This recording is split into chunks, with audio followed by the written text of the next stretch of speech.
முந்தைய காணொளியில நம்ம ஸ்ரீ ராமதேவர் ஐயாவுடைய முன்ஜென்ம ரகசியத்தை பத்தி பார்த்தோம். அதை பார்க்காதவங்க டிஸ்கிரிப்ஷன் பாக்ஸில் லிங்க் கொடுக்கப்பட்டிருக்கு, அதை கிளிக் பண்ணி அதை பார்த்துட்டு கூட இந்த காணொளியை தொடர்ந்து பாருங்க. இந்த பதிவில் நாம சித்தர் ராமதேவர் ஐயாவுக்கு ஈசன் நேரடியா வந்து பரதேசி கோலத்துல காட்சி அளிச்சு அருள்வாக்கு கொடுத்த தலத்தையும், ராமதேவர் ஐயா ஐக்கியமான இடத்துல அமைந்த ஆலயத்தையும், அதுபோக அவர் வாழ்ந்த வீடு இருந்த இடத்தையும் போய் பார்க்க போறோம், தரிசிக்க போறோம். முன்னோர்கள் சொல்லியிருக்காங்க, அதிசயங்கள்லாம் நடந்துன்னு சொல்லியிருக்காங்க, கேள்விப்பட்டிருக்காங்க. இதை தொடர்ந்து ஐயாவுக்கு பூஜை பண்ணிக்கிட்டே இருக்கும். சனிக்கிழமை தரும் வருஷம் 80 வருஷம் நடந்துருக்கு. சரிங்க.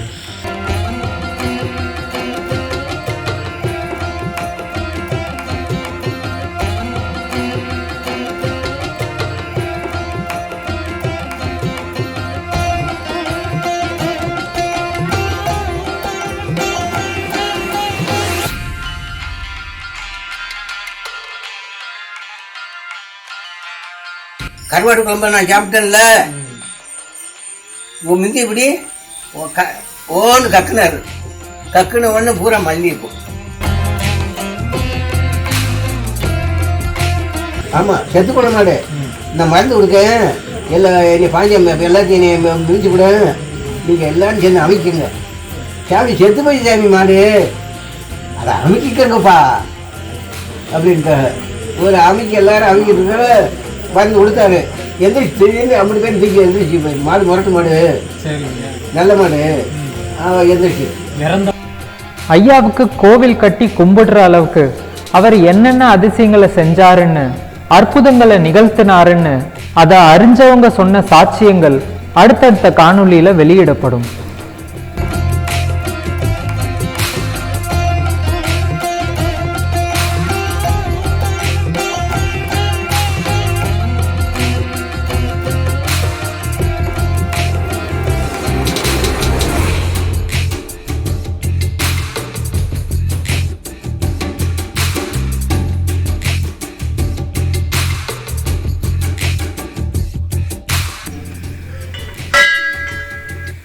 இந்த புனித பயணத்துல கிளம்புறதுக்கு முன்னாடி நம்ம ராமதேவர் ஐயாவுக்கு சிவபுரத்துல அமைந்திருக்கிற ஆலயத்துல போய் அவர்கிட்ட ஆசீர்வாதம் வாங்கிட்டே புறப்படுவோம்.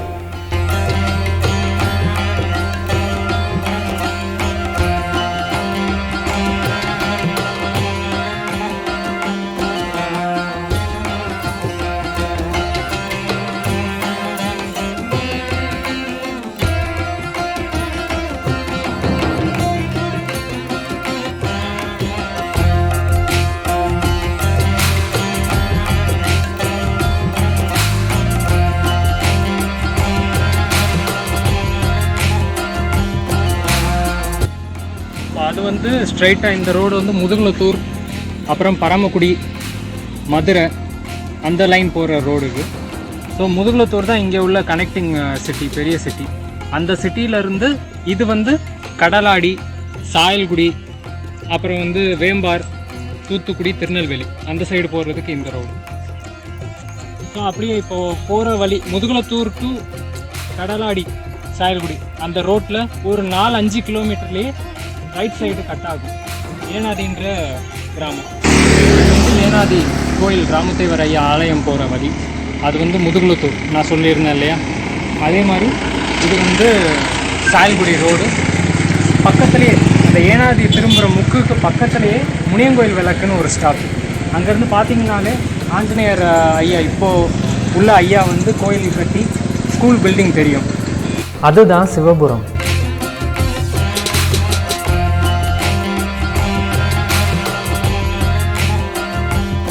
வாங்க நம்ம ஏனாதிக்குள்ள போவோம். இங்க இருந்து ஏனாதியில ஐயாவோட ஆலயம் அமைந்த இடம் சுமார் 3 கிலோமீட்டர் தொலைவில் இருக்கு.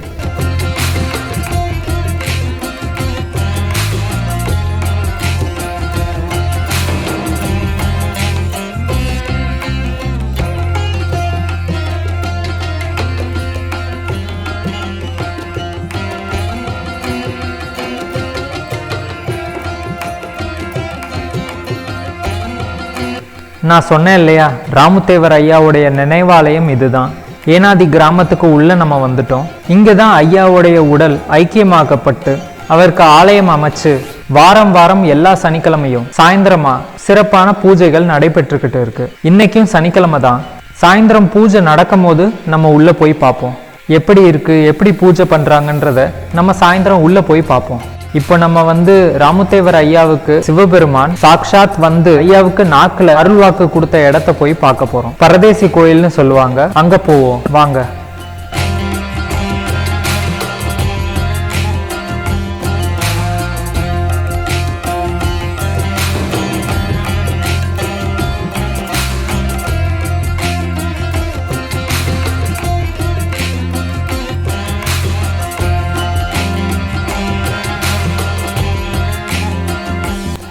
இந்த வழியா நம்ம ஊருக்குள்ள போனோம்னா ஐயா வாழ்ந்த வீடு இருந்த இடத்த போய் பார்க்கலாம்.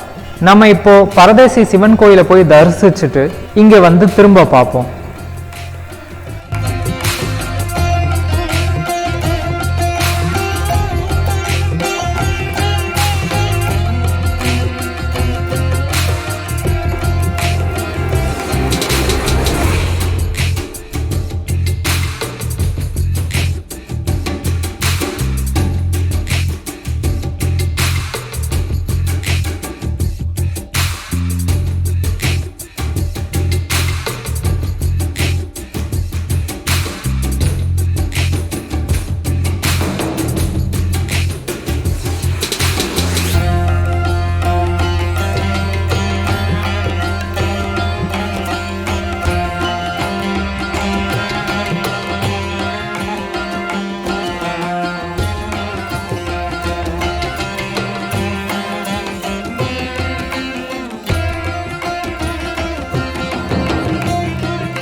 முன்ஜென்ம கர்மாவை தீக்கிறதுக்காக ஐயா ஏனாதியில எடுத்த பிறப்பை பத்தி நம்ம போன காணொளியில பார்த்தோம்.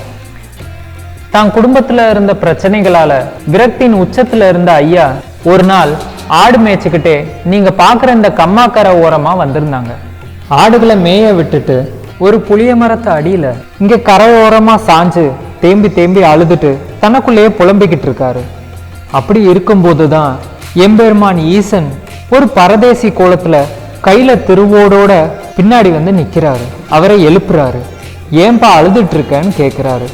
ஏற்கனவே விரக்தியின் உச்சத்துல இருந்த ஐயா கோபத்துல ஏன் தெரிஞ்சுக்கிட்டு என்ன பண்ண போறீங்க அப்படின்னு கேட்க, ஏன்பா கோவப்படுற, பொறுமையா உன் பிரச்சனை என்னன்னு சொல்லு அப்படின்றாரு. வந்தது யாருன்னு தெரியாத ஐயாவோ, நீங்க என்ன பெரிய கடவுளா, என் பிரச்சனை என்னன்னு தெரியுமா அப்படின்னு கேட்க, நீ யாருன்னு தெரியும், உன் பிரச்சனை என்னன்னு தெரியும், அடுத்து உனக்கு என்ன நடக்க போறதுன்னு எனக்கு தெரியும், நீ பொறுமையா மட்டும் இரு அப்படின்னு சொல்றாரு. குழப்பத்தின் உச்சத்துக்கு போற ஐயா, பிச்சை எடுக்கணும்னா ஊர் பக்கம் போய் பிச்சை எடுப்பா, என்ன ஏன் போட்டு தொந்தரவு பண்ற, நானே 2 நாளா சாப்பிடாம ஒரே கஷ்டத்துல இருக்கேன் அப்படின்னு சொல்றாரு. ஆமா, எனக்கும் ரொம்ப பசிக்குது, ஒரு ஆட்டுல இருந்து பாலை பீச்சி கொடு அப்படின்னு சிவன் கேட்கிறாரு. எரிச்சல் அடைகிற ஐயா, இதுல எந்த ஆட்டுல பால் இருக்கு, எந்த ஆட்லயும் பால் இல்லைன்னு மறுக்கிறாரு. அதுக்கு சிவபெருமானோ, ஏன்பா வச்சுக்கிட்டே வஞ்சகம் பண்ற, அந்த ஆட்டுல பால் இருக்கிற மாதிரி தெரியுது, அதை பீச்சி கொடு அப்படின்னு கேட்கிறாரு.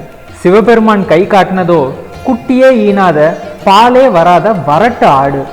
ஒரே தொந்தரவா இருக்கே அப்படின்ட்டு ஐயா, இது வரட்டு ஆடு, இதுல பால் வராது அப்படின்ட்டு ஈசன்ட்ட சொல்றாரு. அந்த சுந்தரரையே படாத பாடு படுத்தின ஈசன் நம்ம ஐயாவை விடவா போறாரு. நான் தான் சொல்றேன் இல்லப்பா, பீச்சு அதுல பால் வரும், பீச்சு தான் பாறேன் அப்படின்னு ஈசன் மறுபடி சொல்றாரு.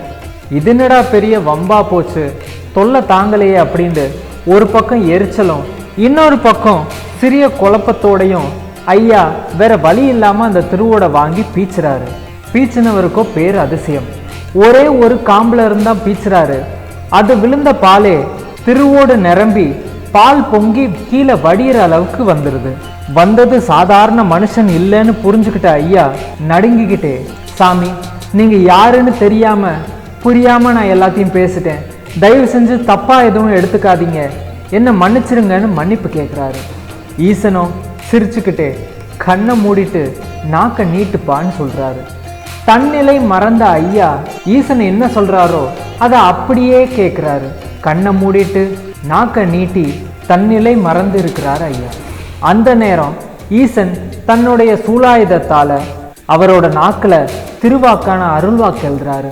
அடுத்த நிமிஷம் கண் திறந்து பார்க்கும்போது முன்னாடி இருந்த சாமி மறைஞ்சிடுறாரு. இதை பார்த்து வியந்து மிரண்டு போறாரு ஐயா. சித்தம் கலங்கி ஒரு பைத்தியத்தை போல ஏனாதிக்கும் ஓர்வனந்தல்ல அவரோட அக்கா வீட்டுக்கும் நடையா நடந்துக்கிட்டே இருக்காரு. அதுக்கப்புறம் அவரோட வாழ்க்கை எப்படி தடம் மாறுச்சு, தன்னுடைய சுய நினைவுக்கு எப்படி வந்தாரு, மக்கள் அவரை எப்படி பார்த்தாங்க, எப்படி ஏற்றுக்கிட்டாங்கன்றத அடுத்தடுத்த காணொலியில் நீங்கள் தொடர்ச்சியாக பார்க்க போறீங்க. இந்த ஸ்தலத்தோட இன்னொரு சிறப்பம்சம் என்னன்னா, இங்கே 3 மகா வில்வ மரம் முளைச்சிருக்கு. ஈசன் நேரடியாக ஐயாவுக்கு பின்னாடி வந்து நின்ற இடத்துலையும், பாலை பீச்சி அது திருவோட்டில இருந்து பொங்கி வடிஞ்ச இடத்துலையும், அதோட ஐயாவோட நாக்கில் அருள்வாக்கு எழுதின இடம் அப்படின்னு 3 இடத்துல மகா வில்வ மரம் முளைச்சிருக்கு. இந்த மரத்தோட சிறப்பம்சம் என்னன்னா, இதோட இலையை எடுத்து சாப்பிடும் போது நமக்கு எல்லா வகையான சுவைகளும் அறுசுவைகளும் ஒரே இலையில கிடைக்கும். சாயந்தரமா பூஜை நடக்கும். பூஜை நடக்கும்போது நம்ம உள்ள மூலஸ்தானங்கள் எப்படி இருக்கு, எப்படி அமைக்கப்பட்டிருக்குன்றத சாயந்தரமா பார்ப்போம். இப்போ நம்ம சித்தர் ராமுத்தேவர் ஐயா வாழ்ந்த வீடு இருந்த இடத்த போய் பார்ப்போம் வாங்க.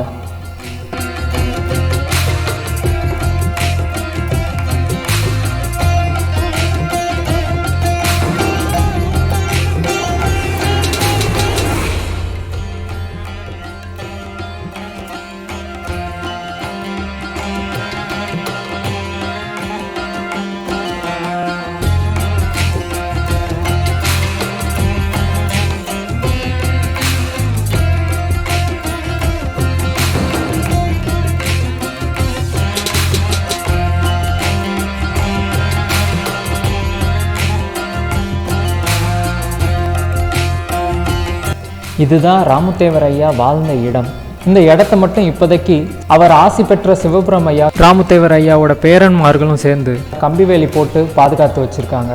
கூடிய சீக்கிரமே இங்கேயும் ஒரு நினைவாலயம் கட்டி ஐயாவுடைய அதிசயங்கள், ஐயாவுடைய நினைவுகள் எல்லாத்தையும் பதிவு செஞ்சு வைக்கிற ஒரு மியூசியம் மாதிரி உருவாக்கணும் அப்படின்னு ஐயா நினச்சிக்கிட்டு இருக்காரு. கூடிய சீக்கிரமே அது கைகூடணும் அப்படின்னு ஆண்டவனை வேண்டுவோம். சித்தர் ராமுத்தேவர் ஐயாவுடைய அதிசயங்களும் அற்புதங்களும் எண்ணில் அடங்காதவை. அதில் சிலதான் இறந்த மாட்டை திரும்பவும் உயிர்ப்பிக்க வச்சது, கருவாடை தின்னுட்டு வெறும் மல்லிகைப்பூவா கக்குனது, சவால் விட்டவங்கள்ட்ட சம்பரயம் போட்டு தண்ணீர் நிரம்பியிருந்த கிணத்துக்குள்ள போடப்பட்ட ஊசியை தன்னோட கண் இமையாலேயே எடுத்து வெளியே வந்தது. அது மட்டும் இல்லாம ஒரு குறிப்பிட்ட இடத்துல மட்டும் மழையை பெய்ய வச்சது. அது போக கோயில் விளக்க திருடி ஒழிச்சு வச்சவங்களுக்கு தக்க பாடம் புகட்டினது. இப்படின்னு சொல்லிக்கிட்டே போகலாம். இது எல்லாத்தையும் நீங்க தொடர்ச்சியா இந்த சிவபுரம் ஐயா யூடியூப் சேனல்ல அடுத்தடுத்த காணொலியில பார்க்கத்தான் போறீங்க. ஐயாவோட வாழ்க்கையை நேர்ல பார்க்கறதுக்கு தான் நமக்கு கொடுத்து வைக்கல, செவி வழியா அந்த அதிசயங்களையும் அந்த நிகழ்வுகளையும் கேட்கறதுக்காவது நமக்கு ஆண்டவன் அருள் புரியணும்னு வேண்டிக்கிறேன். அடுத்த காணொலியில நீங்க இந்த ஆலயங்கள்ல நடந்த பூஜைகளை நேரடியா பார்க்க போறீங்க. தொடர்ந்து எல்லா பதிவுகளையும் தவறாம பார்க்கறதுக்கு சப்ஸ்கிரைப் பட்டனை கிளிக் பண்ணிட்டு பக்கத்துல உள்ள பெல் ஐக்கானையும் கிளிக் பண்ணிக்கோங்க. நன்றி.